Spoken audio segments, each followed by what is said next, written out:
Assalamualaikum warahmatullahi wabarakatuh. Dalam agama Islam ternyata terdapat beberapa hewan yang boleh dibunuh karena dianggap dapat merugikan dan juga membahayakan kehidupan manusia jika dibiarkan. Meski hewan merupakan salah satu makhluk hidup ciptaan Tuhan, sama seperti tumbuhan dan manusia, namun ada beberapa jenis hewan yang dianggap sebagai salah satu jelmaan makhluk gaib.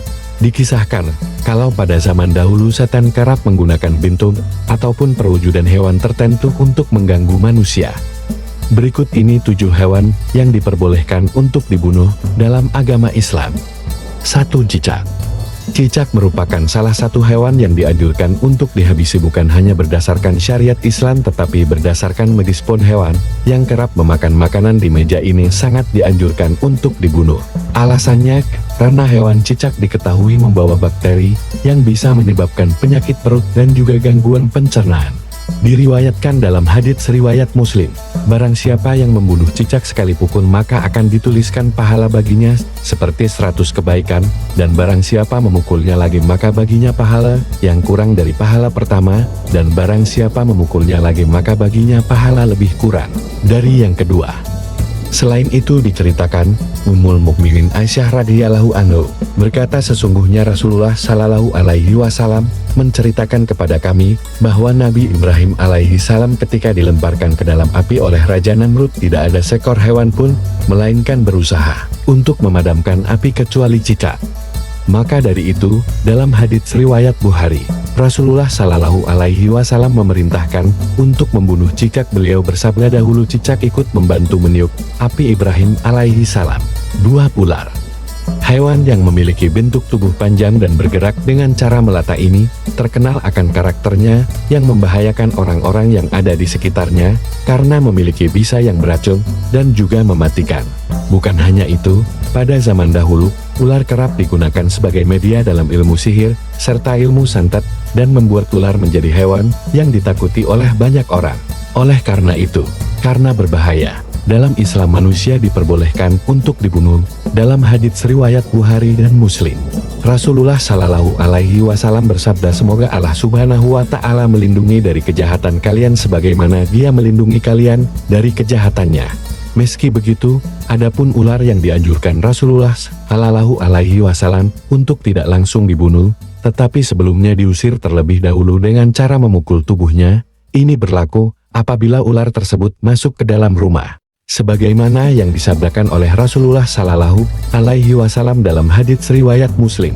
Sesungguhnya ada ular-ular yang berada di rumah. Apabila kalian melihat satu dari mereka, maka buatlah peringatan padanya 3 kali. Apabila pergi maka biarkan, dan bila tidak mau pergi maka bunuhlah, karena dia itu kafir. 3. Burung gagak. Burung yang kerap kali diidentikan dengan kematian ini menjadi hewan ketiga yang boleh dibunuh dalam agama Islam. Meski tidak semua jenis gagak boleh dibunuh, sesuai ajaran dari Rasulullah Sallallahu Alaihi Wasallam, burung gagak yang dianjurkan dibunuh adalah burung gagak dengan warna putih pada bulu dada dan punggungnya, bukan burung gagak yang berbulu hitam. Tidak dijelaskan apa alasannya, karena hanya Allah Subhanahu Wa Taala dan Rasul-Nya lah yang tahu makna di balik itu. Bukan hanya itu, gagak dikenal sebagai hewan fasik bukan dan dianggap sebagian orang sebagai penjelmaan jin atau setan dan sering ditunggangi oleh para penyihir. 4. Anjing buas. Meski hewan anjing banyak dijadikan sebagai hewan peliharaan, patut diketahui kalau air liur atau ludah anjing tetaplah mengandung najis, apalagi bagi anjing yang galak dan buas. Bukan cuma najis, bahkan liur anjing buas juga membawa banyak kuman bakteri dan bahkan dapat menyebabkan rabies. Namun dari seluruh anjing yang ada di dunia, anjing liar dengan warna hitam polos adalah jenis anjing yang disunahkan untuk dibunuh. Hal tersebut karena setan sangat suka menjelma menjadi anjing dengan warna hitam polos dan menyebarkan hasutan serta fitnah di mana-mana. 5. Burung Raja Wali. Burung Raja Wali dianggap menjadi salah satu hewan yang merugikan manusia, karena kerap memakan ternak seperti anak ayam. Padahal dikatakan, kalau ayam adalah hewan yang diberi keistimewaan, dapat melihat malaikat. Kokokan dari seekor ayam pada pagi hari menandakan, kalau para malaikat sedang membagikan rezeki ke seluruh pelosok negeri, dan Raja Wali, yang merupakan jelmaan setan dikisahkan kerap memakan ayam di pagi hari, agar tidak ada lagi ayam berkokok. 6. Tikus. Hewan yang satu ini merupakan salah satu jenis hewan yang terkenal kotor dan juga menyebabkan penyakit karena secara ilmiah biasa tinggal di lingkungan yang kotor dan najis. Tikus termasuk salah satu hewan yang haram untuk dimakan, karena itu ia diperintahkan untuk dibunuh dan disebut sebagai hewan fasik.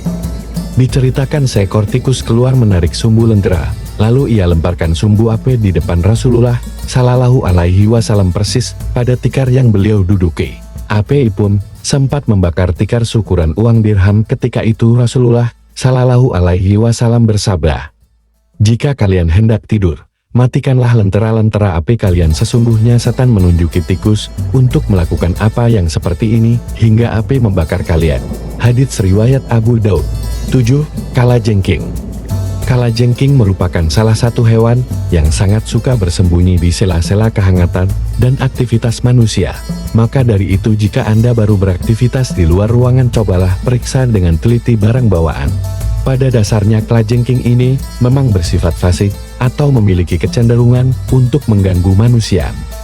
Tidak hanya dengan sengatan yang sangat menyakitkan, namun juga bisa mematikan. Oleh sebab itu di mana saja kita menemui hewan ini, pastikan untuk segera membunuhnya sebelum ia sempat menyuntikkan bisai yang sangat beracun. Itulah 7 jenis hewan yang di dalam agama Islam sangat dianjurkan untuk dibunuh jika menemuinya. Wassalamualaikum warahmatullahi wabarakatuh.